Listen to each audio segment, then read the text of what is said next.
Inhale, exhale. Inhale, exhale. For as long as man has existed, we have carried a ceaseless desire to find meaning, or rather imbue meaning, into all things, decorating life with novelty and purpose. When, with no intention, the world hurts us, we ask ourselves what we did to deserve it. When we fall in love, we say we were always meant to be. When the final hour is nigh and all seems lost, we tell ourselves that our struggle can't have been for nothing, mustering up the power for one last stand. It is out of this desire for a greater narrative in life that humanity created rituals.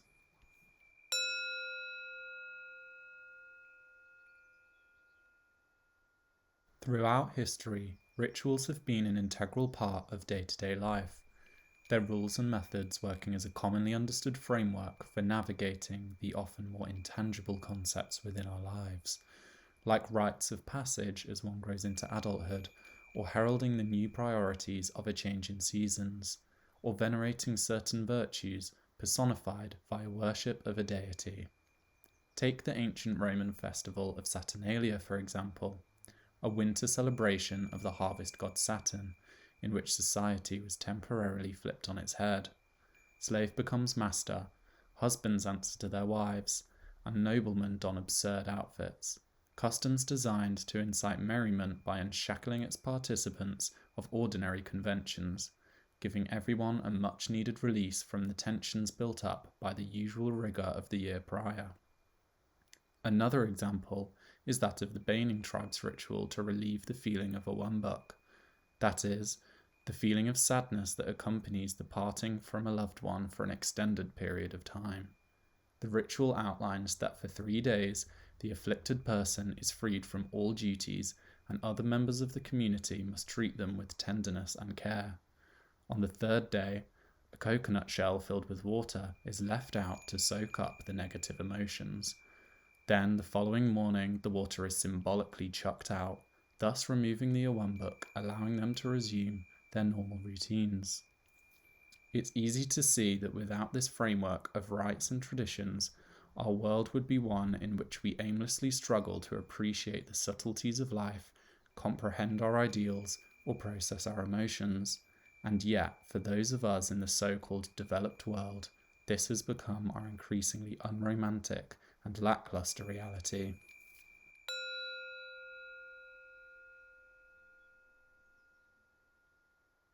This gradual drift away from a ritualistic society began during the mid-18th century in the north of England, with the genesis of a new mode of existence, one in which we worship with labour and consumption to the sole god of this new world, profit.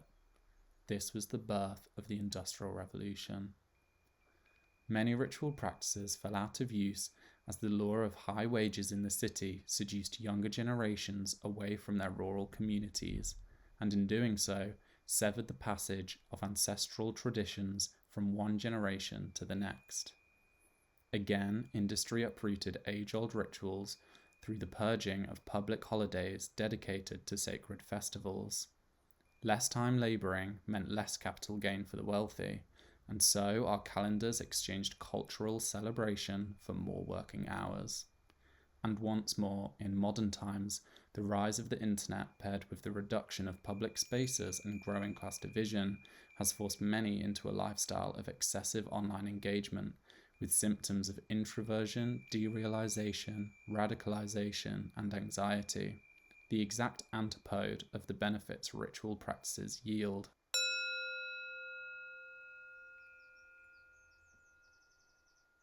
Though the growing absence of rituals from modern culture has left many of us without the necessary foundations to appreciate and feel grounded in this reality, the rewards of employing ritual practices in daily life are still available to us all through an understanding of their key elements, granting us the ability to create rituals of our own and perhaps even plant the seeds of new traditions to be passed down through future generations. To start, having an intention is the most essential aspect of constructing our own rituals. After all, What is a ritual but a set of actions given meaning and purpose? What are we trying to get out of performing these rites? Is it an affirmation? Do we want to be transformed or to feel relaxed? Though the creative potential of rituals is endless and we can manifest them however we wish, generally greater potency is achieved through careful consideration of methods alongside our goal.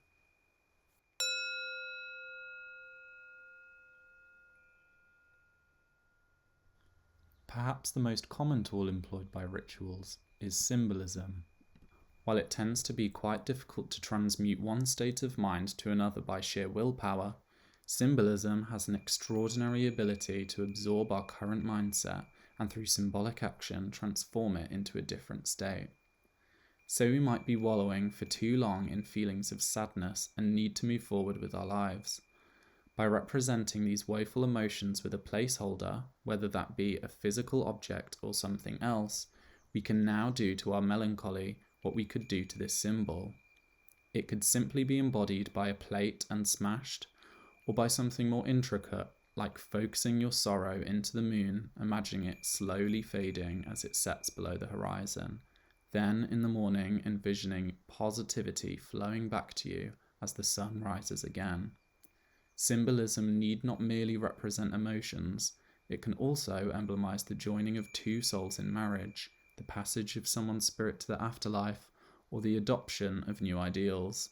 There are truly endless possibilities, thus is the fantastically versatile nature of rituals.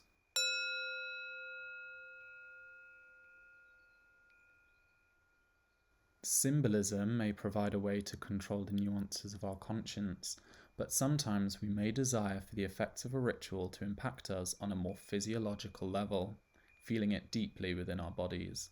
Meditation, breathwork, music, and movement are all great tools for this, and can leave us feeling intensely grounded, serene, or uplifted. These techniques, when used in tandem with symbolism, or any other facet of rituals, will tend to amplify their effect.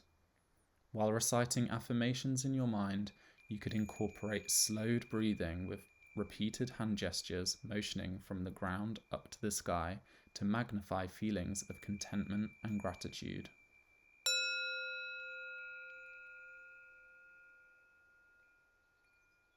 As human beings, we are greatly influenced by our surroundings. Each space we occupy has a presence over us that triggers a change in our feelings.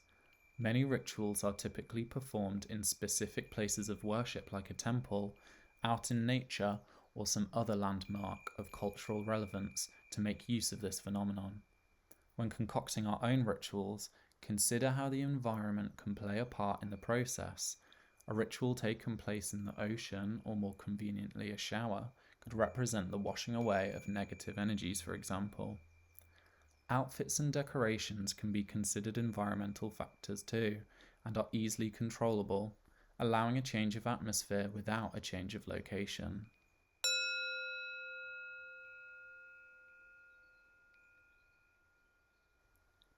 One-off ritual acts performed in specific situations hold great power.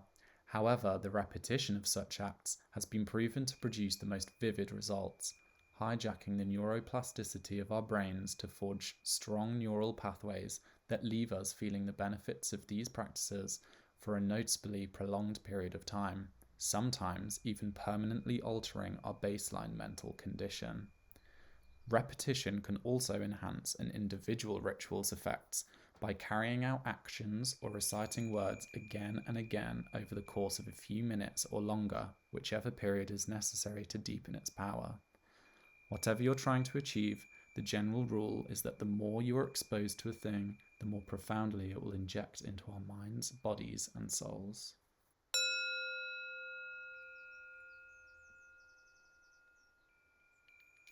The final tool I will mention is that of collaboration. Historically, rituals were most often communal activities that brought together friends, family, or even strangers. We are social beings, and so, much like environmental factors, being in the presence of others has a deep effect on our physiology through shared experience, which can be utilized to enhance the proficiency of a ceremony. Perhaps you could devise an icebreaker ritual that provides a structure for the oftentimes awkward process of getting to know new faces. Or even a ritual for the cursing of an ex-lover, in which friends get together and symbolically destroy mementos from the relationship, creating a conduit for frustrations to be expelled, while also reminding the affected friend that they have the support of their peers in times of distress.